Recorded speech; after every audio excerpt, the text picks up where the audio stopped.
Selamat bertemu kembali dengan perkembangan sastra Anglofon. Kali ini kita akan membahas secara singkat karya-karya Jamaica Kincaid dan Derek Walcott.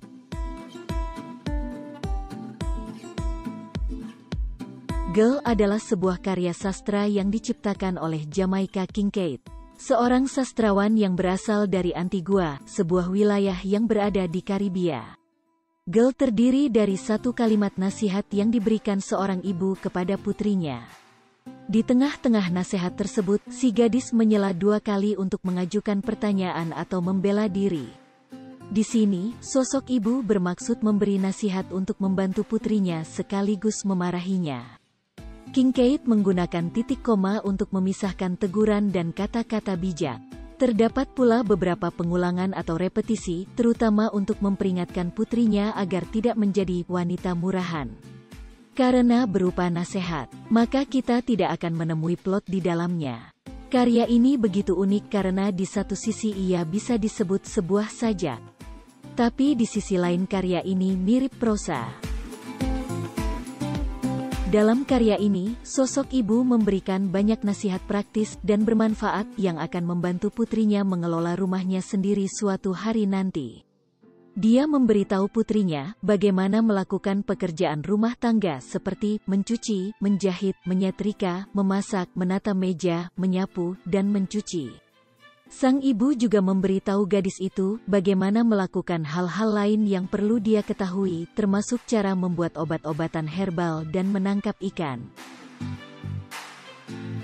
Di samping nasihat, sang ibu juga mengajari putrinya tentang cara menjalani kehidupan yang baik.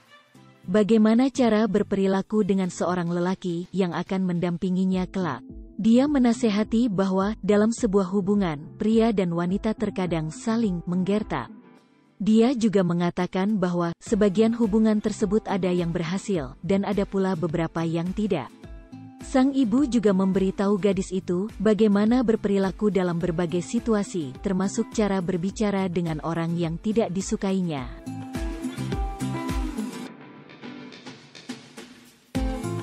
A Far Cry from Africa adalah sebuah sajak yang ditulis oleh Derek Walcott, seorang sastrawan yang berasal dari Saint Lucia, sebuah wilayah yang berada di Karibia.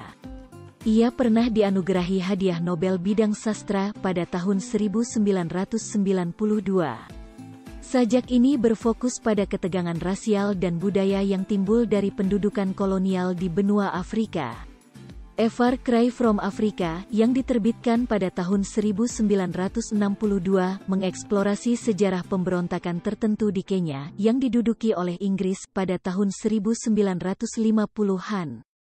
Anggota tertentu dari suku Kikuyu setempat, yang dikenal sebagai pejuang Mau Mau, melakukan kampanye kekerasan selama 8 tahun melawan penjajah, yang mereka lihat sebagai penyusup ilegal di tanah mereka. Dalam dua bait pertama dari puisi itu, narator menjelaskan masalah pelik pengambilalihan kolonial dan konsekuensi berdarahnya. Dia terjebak di antara kecintaannya pada bahasa Inggris, yang bahasanya ia gunakan untuk membuat karya-karyanya, serta ikatan darah leluhur dari keluarga Afrikanya. Sajak Derek Walcott berikutnya adalah sajak panjang yang berjudul The Schooner Flight. Sajak ini ditulis pada tahun 1979. Dengan panjang hampir 500 baris, sajak ini dibagi menjadi 11 bagian, dengan panjang yang bervariasi. Narator dan tokoh utama sajak itu adalah Sabine, yang menggambarkan dirinya di bagian pertama sebagai hanya seorang negro merah yang mencintai laut. Darah Belanda, negro, dan Inggris mengalir dalam diriku. Dan entah, aku bukan siapa-siapa, tapi aku adalah sebuah bangsa. Deskripsi ini cocok dengan Walcott yang, meskipun keturunan Afrika, juga keturunan Inggris dan Belanda. Yang perlu digarisbawahi, Sabine adalah campuran kompleks yang menjelaskan seorang individu di dalam masyarakat kolonial, dan pada gilirannya menjelaskan masyarakat itu sendiri. Dijuluki oleh masyarakatnya, Sabine kemudian menjadi manusia biasa. Bagian pertama sajak ini kaya akan gambar dan detail pulau yang ditinggalkan Sabine. Muak dengan politik pasca kolonial yang korup, Sabine meninggalkan apa yang disebut pencarian pemurnian. Di bagian kedua, digambarkan masa lalu Sabin sebagai penyelundup yang dilanggar oleh majikannya, seorang pejabat yang korup. Sabin kemudian mendeskripsikan secara fantastik detail karyanya sebagai penyelam-penyelamat. Dalam deskripsi yang memukau tentang laut, Sabin mengungkapkan pesona yang telah dilemparkan laut padanya. Di bagian akhir, digambarkan bagaimana kehidupan kembali berputar ke permulaan. Dia menyatakan, "The white clouds, the sea and sky with one seam, is clothes enough for my nakedness." Dengan kata-kata ini, Sabin membangkitkan dalam benak pembaca gambaran manusia Eden berdiri di awal keberadaan. Dengan cara yang sama, hal ini menandai awal dari sejarah dan tradisi bangsanya.